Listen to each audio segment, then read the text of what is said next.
be the lighthouse, because even though it might not make a huge impact, when people need you, they always know where to look. And if you're standing up there just showing the light, this is where it's going to be, or this is what the lighthouse is, and they can turn to you and they can get something, then be that lighthouse, and that gives people comfort.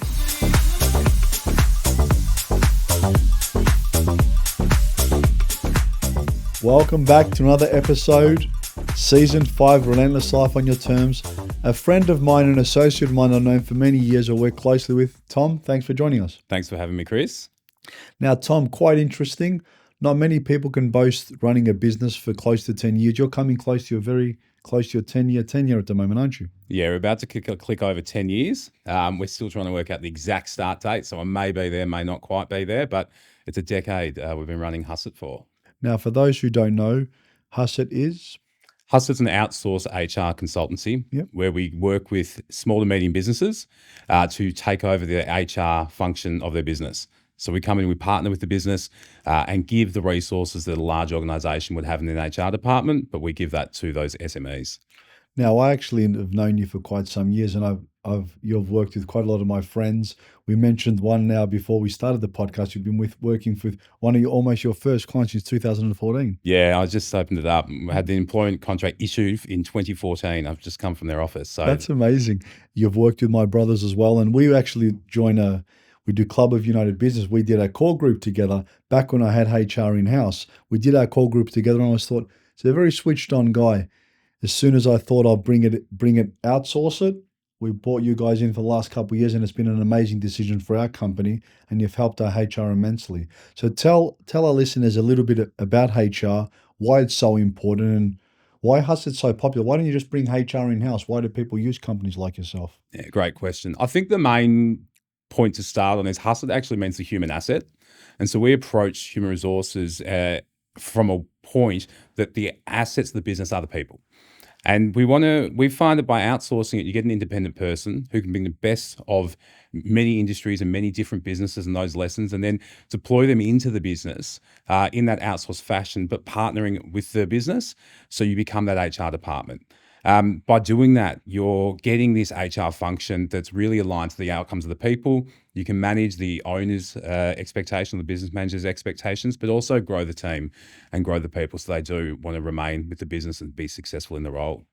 I do think a very, very big benefit too from outsourcing is you work with so many companies. Yep. So you see so many advantages, so many systems, so many processes. You come up with so many situations, which when you're working within a business, sometimes you're so one-sided with only seeing that part of the business that you can't see different benefits or advantages that you can bring to the table. And since we've worked together, I found that's been very advantageous to our business, having someone that works across so many disciplines and so many companies. Yeah, we work across a number of industries all over Australia, and we see the best of what works. And we also are lucky to see what doesn't work or what we can tweak and change. And doing that, you can then put that best practice into businesses and get the outcome so everyone gets elevated. It's a really, really great model. It's working really well. We've seen a lot of success as well with the companies we work alongside. Well, I personally know that that's true from our business, but tell us why it's so important. And what do you look for? What's some tips when it comes to recruiting the right people? Why are people so important to the business? And some tips on how to manage people effectively. Yeah, I think one of the biggest things that we look, or the way we look at it, is anything a person touches is human resources. So it's not just recruitment, or it's not just management, or it's not just some disciplinary action or someone's doing wrong. Anything that they touch is human resources. And so what we do is we come in and we provide structure, and we provide process and systems, and also accountability. One of the common things we see is someone goes, I need to do a performance review. So I went and built the performance review, and we got halfway through it, and then we have half a performance review function. Or I need a policy because there's a bullying complaint. So they go and they build half a bullying policy, and it gets forgotten about. And then you just get this business that's full of half completed bits of work. And is it compliant? Is it up to date? There's so many key factors. Correct. Because when you're doing it out of the box, or you haven't got the right resources, is it going to be done effectively? No. One of the key things we like to think is there's 1,000,001 HR consultants out there, and there's 1,000,001 advisors where you can call up and get the advice you need. But one of the main challenges that the people we work with, they're very short on time. They want to do the right thing. They want to look after their team, but they just don't have the time or the focus or the know-how how to do it. So we like to think we're the perfect blend between, we've got the consulting knowledge and the level, we can do the advising, but also we come in and we do the hard work and we actually do the implementation. And that implementation is key. And that's where we see great outcomes. And it's so important because I know through you worked with a friend of mine and actually said you saved their backside during COVID, through contracts, through employments, and through all these agreements.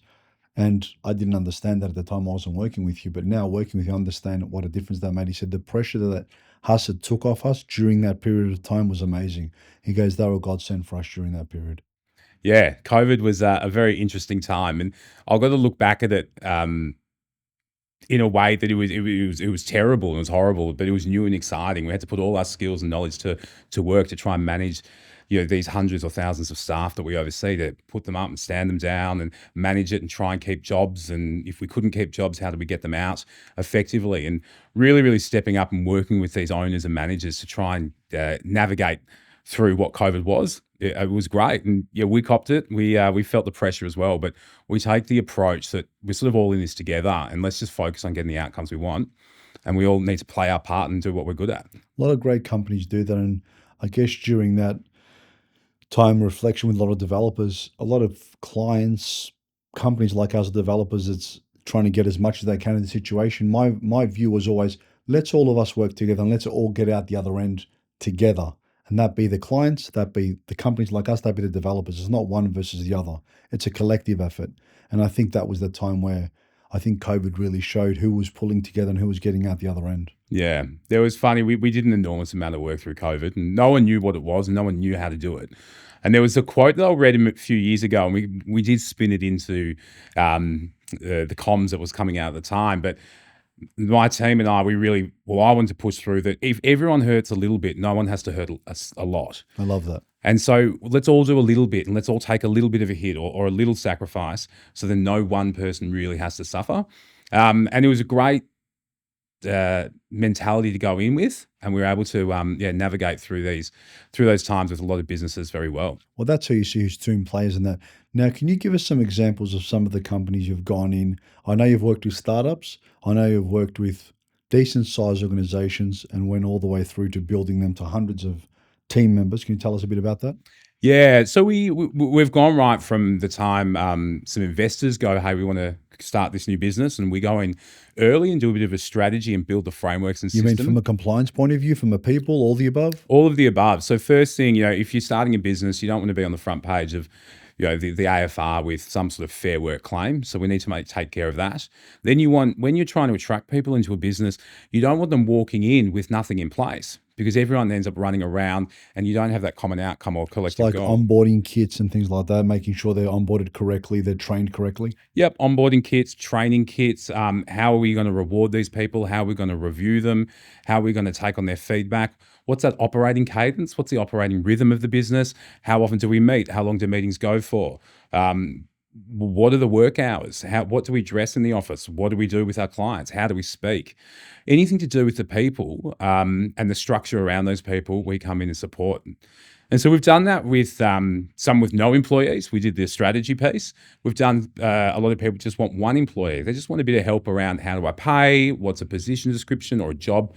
How do I design that job? Who reports to what? What's the employment contract? Through to we're growing, we need policies. Through to we're hiring. How do we hire people? Where do we go and find people? And then we like to think, with the onboarding piece is you onboard someone to a company. So the time you go, I want a job, through to that person's first day is the onboard. But then you've got the induction, which is that first day to that first 6 months, and you induct them into the job. So really holding their hand through all of that.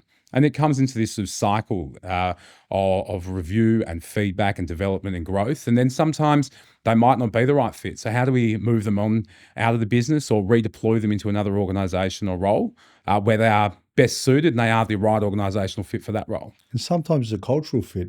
The people are great people. They just don't sync when they work better at a different business, or Correct. They wouldn't be happy there. Yeah. And I've actually seen you being responsible for placing people in different companies, and they're great outcomes for the people involved plus the companies involved. Yeah. So I guess when you work with so many companies, you actually have that, hey, that would work better here, there, or or that person would work better in this organization. You have that ability to do that. Yeah, I mean, obviously there's I, contracts and things in oh, you're place, not going to take. I'm just but saying if someone says correct. I'm leaving this organization, for whatever reason, I'm resigning, I'm moving, I'm going into state. Yep. You might say, hey, this person might have an opportunity to place this. I'm not saying you're a Yeah. recruiter, but you have that ability to help someone, guide them through different career paths, maybe. Yeah, correct. I mean, I've been doing this long enough now, and I took some great advice very early on when I started my career in business. Was it's be the connector, be the person that people want to go to, and so we're very focused on building networks, and that coupled with my view that there are great companies out there and there are great employees out there or great team members, but they're not always going to be the great employee at the great company. There might be a different company where they can really thrive and be great. Yep. And so we need to look at it like that. No one's for everyone, and everyone's not. How do I say that? And no one's forever either. No one's forever either. And so it's really important to know that. So to what you're saying, yeah, sometimes they're great performers and they're in the wrong company and they go to Or the the right wrong one position. or the wrong position.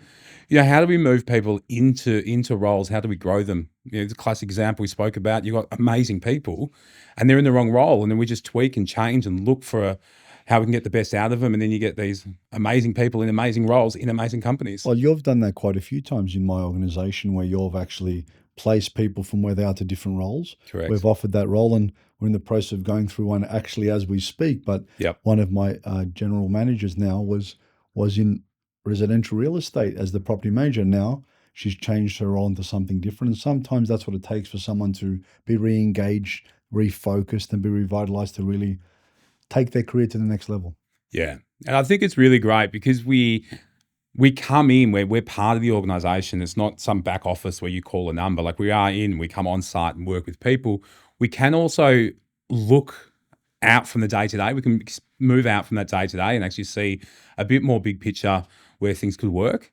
And it allows us to give comments, feedback, suggestions, or take control and get those outcomes we want because we're not in that day to day. I love that. I love that analogy and because I loved fighting, I did it while my brother was a pro fighter. As you know, when you're in the ring, it's hard to see the shots. When you're outside, you can actually see them very, very clearly. Yeah. Because you're not so emotionally involved in what's going on. So you looking from the outside, some of the things are much clearer to you than the people that have been doing it every day, that are emotionally attached to that role, that position, or that responsibility. Yep. And Correct. I think that makes a big, big difference because we have discussions sometimes, me and you, and I'm thinking about something over and over, and you go, bang. And I'm thinking, why don't I think that? Yeah. Because I'm so involved with it, I couldn't see it from a different point of view, from a subjective point of view, to go, bang, that's the outcome. Yeah. Yeah, it's exactly right. And being able to come in and look from that, that point of distance, but still be involved enough to know what's going on. Yeah. It's something I love doing and my team loves doing. And yeah, we get great outcomes for the business.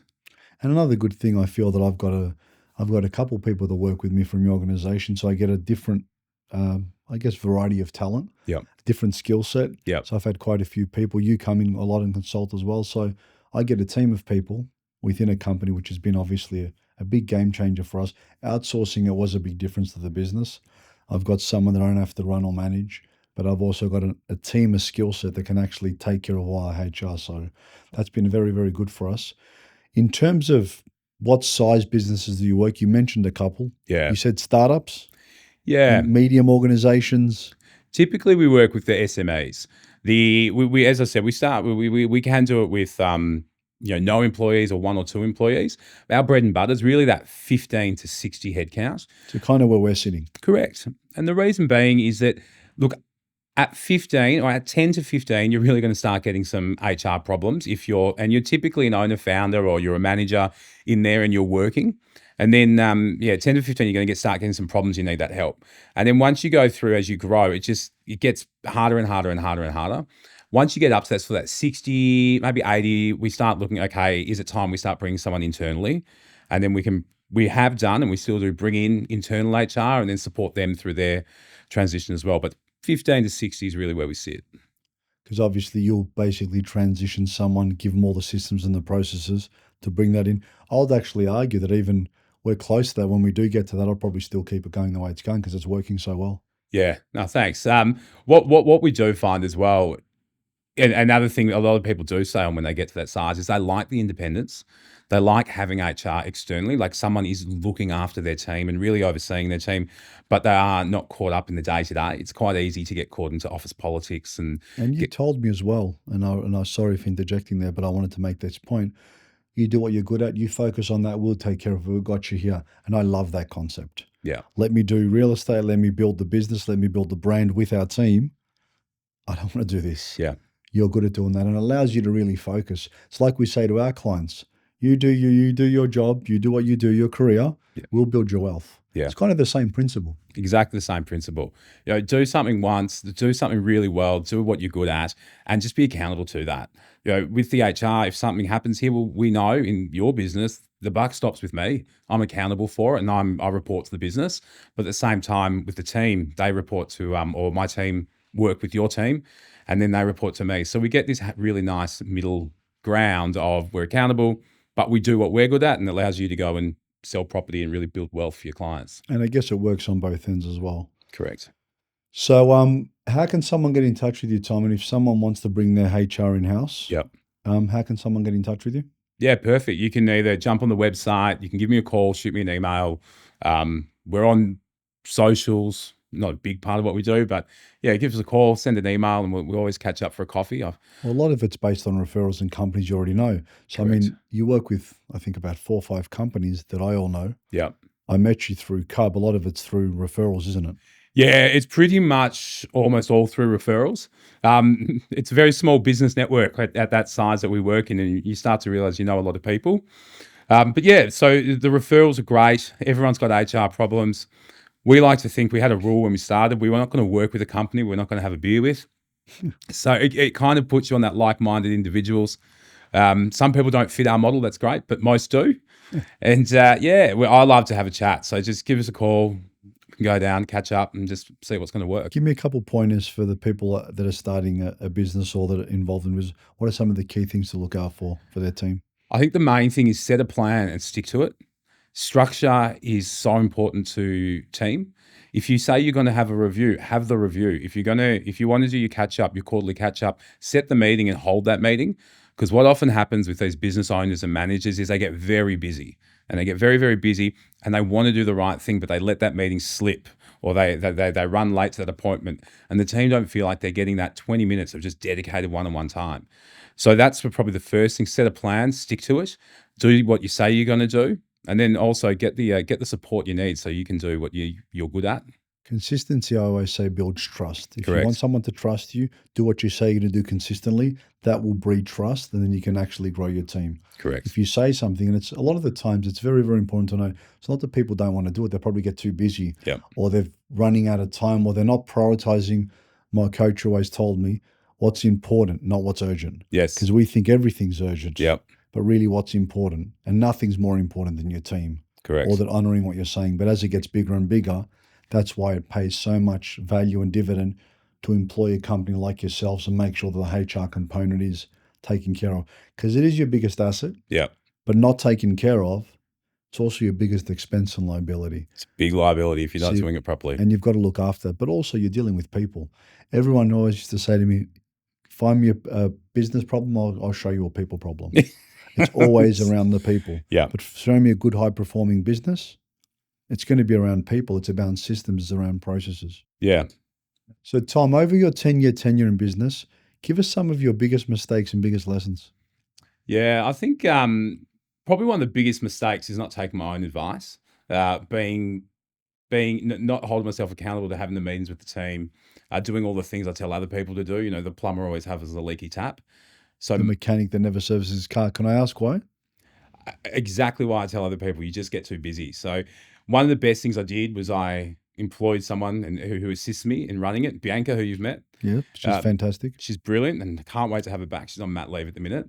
And I really realized once I gave the accountability to someone to help run the business with me, it really gave the team someone to go to. I'm always there, obviously, but at the same time, it helped us immensely. We were getting the feedback. I could understand. I could make decisions on what the guys were saying. It's just not my intuition. It's still important, but really listening to the team. So that's a great lesson. Putting the right people in the right role. One of the biggest lessons as well is probably being upfront with clarity of conversation and being clear on your outcomes. Uh, Particularly in my role in what I do, but also in business, it's if you don't give enough information or you're not clear with the messaging, people use their perception, and it's almost always bad. People always seem to go to the worst case scenario, and Or wrong because they're making an assumption. Yeah. correct, using these assumptions. So clarity over messaging, I think, is very, very important, and just being thorough and clear and simple. I always found it funny when they say bad news is better than no news in most cases because doesn't kill it kills that suspense of worrying about what's happening. If you give that news with clarity or a plan on how you can get out, and I think past the pandemic is a perfect case in point. I don't know all the answers. We're going to figure it out. It's going to be tough, but here's some potential solutions that we're working on. Adrian told me that. He goes, it's leadership through crisis. That's what people want to hear. They want to hear from you. Not having all the answers is fine. Correct. Exactly right. I think to what I said earlier about being the connected, being the connection or the person someone goes to. I heard a great one in COVID as well. It's like be the lighthouse, because even though it might not make a huge impact, when people need you, they always know where to look. And if you're standing up there just showing the light, this is where it's going to be, or this is what the lighthouse is, and they can turn to you and they can That get is really something, cool. then be that lighthouse, and that gives people comfort. And I guess even as a CEO or as a director or any person in a business, sometimes that's very challenging Correct. because it is mentally draining. Correct. So what else? What other lessons have you learned in business? Not taking your own advice. What else? Yeah. At the end of the day, we're all just people. A lot of people don't know what they're doing. Most people don't know what they're doing. They're just trying to find out as they go, and that's fine. But making sure that you've got the right intentions at all time, being clear with people, that's a huge, huge lesson for me, and I try and do that every day. I think I'm quite good at it. Quite good at it. So that's a really good lesson. Clarity, communication. Communication is key. It's definitely key with everything we do. So yeah, have you had any business mentors along your journey? People that you go to advice? You know that I have quite a few. I've always been a big believer in Yeah. that. Who mentors you or coaches you in terms of your business? Yeah, there's been quite a few if I think back over, nearly a decade now. And there's one gentleman who stands out to me, and he's probably on his way to retirement now, and he was a very I'm not retiring for a long time, Tom. I know, but this is one, you're the second.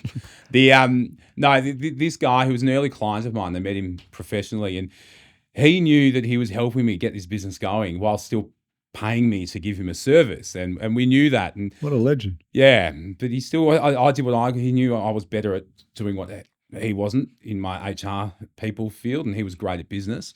But a lot of the key informations and the key learnings I just spoke to came from him. He was still really work great. with him? You still talk to him? Yeah, I'm still in contact with him. Definitely, we do like to catch up for a coffee down in Collingwood quite regularly. He's really transitioned out of the business now. He's definitely had his time. What in are some of the things he taught you? He was the one who taught me about be the person to go to. The lighthouse?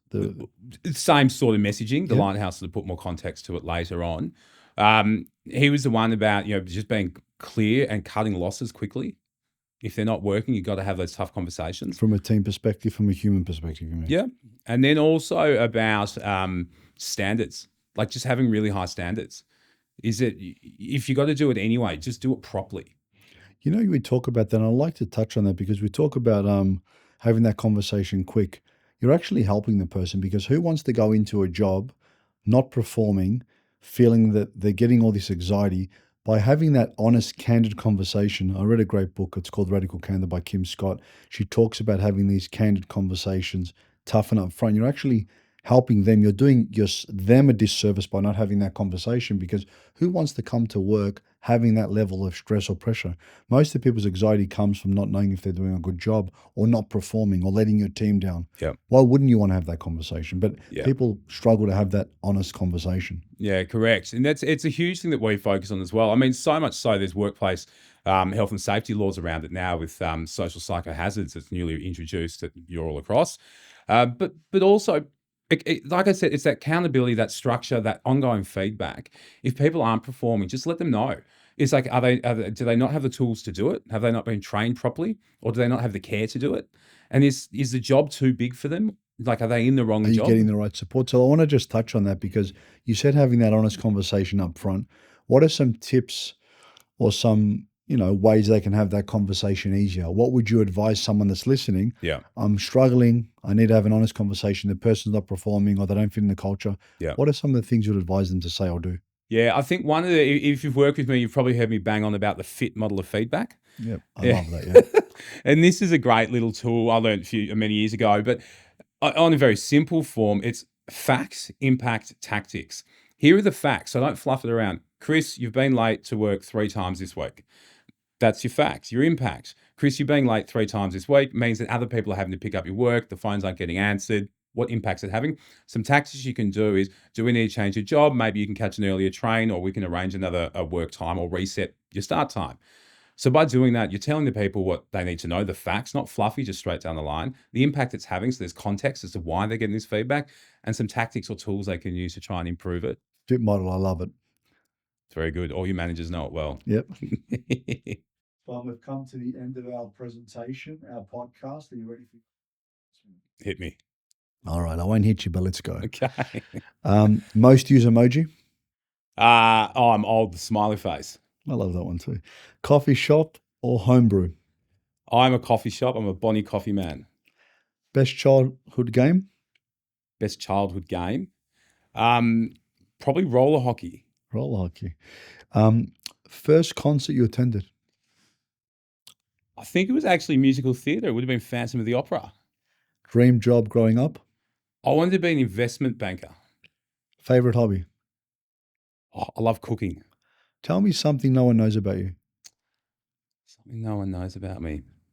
I once was a performer in a travelling show that went around Australia to the fringe festivals. I think I was a frog or a rock or something, but I was on that show.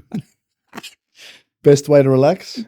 I'm a cooking glass of wine kind of guy. Childhood hero, superhero.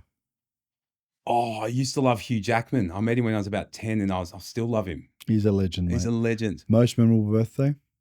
Most memorable birthday? It was probably one of the more recent ones. I had a great 30th. That was fantastic. What are you showing? You're a lot younger than me. Thank you. What's your all-time favorite movie and why? I'd have to toss up between Gladiator or Braveheart. Love Gladiator. Never seen Braveheart. That's a crime. If someone was to cast you in a movie, what actor would play you? Hugh Jackman. That's the spirit. The good old, what's his name? Wolverine? Wolverine, that's it. How could I forget that? Yeah, we look the same. Exactly. He loves his chicken. If you could time travel, what era would you time travel to in history? Oh, I'd love to go back to medieval times, like medieval England. Or probably the 40s. I reckon the 40s would be great. I think my son will say the medieval one. If you could have 3 people at your dinner table, Yeah. they could be alive or dead, Yeah. or past, who would you have at your dinner table? That's really tough. I would have Winston Churchill, because I think it'd be amazing to talk to. Yep. I would have, who else alive? I'd probably have someone like Steve Jobs, just because he's crazy. Yep. And then, who else would I have? Hugh Jackman. What's your favorite way to relax and unwind? Again, I love sitting back, glass of wine, good food, hanging out with some friends. Love that too. If you could have one exotic pet, what would it be? Okay, this isn't what I want. My goal in life is to own a peacock. A peacock? I want a peacock. Can I ask why? Because it'd be cool just, waking up with there's a peacock up there. Yeah, that's a bizarre, but okay. Now, on a scale of 1 to 10, how much have you enjoyed being on the podcast, Tom? 10. Absolutely loved having you.